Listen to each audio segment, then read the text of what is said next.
નમસ્કાર, મારું નામ ચૌધરી અશ્વિ રમેશભાઈ છે.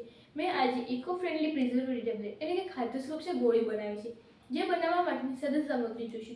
સૌપ્રથમ લીમડાના પાન 50 ગ્રામ, 250 ગ્રામ લસણના કોતરા, 50 ગ્રામ તજ, 50 ગ્રામ લવિંગ, 50 ગ્રામ તમાલપત્ર અને 50 ગ્રામ રાખી છે.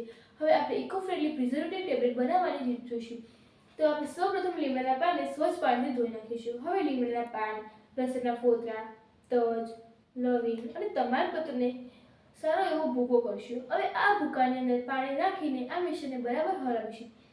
હવે આ મિશ્રણ નાની એવી ગોળી બનાવીશું. હવે આ ગોળીઓને રાખની અંદર ભેળવી દઈશું અને આ ગોળીઓને તડકાની અંદર 2 થી 3 દિવસ માટે સૂકવવા રાખીશું. હવે આપણી ઇકો ફ્રેન્ડલી પ્રિઝર્વેટિવ ટેબ્લેટ બનીને તૈયાર છે.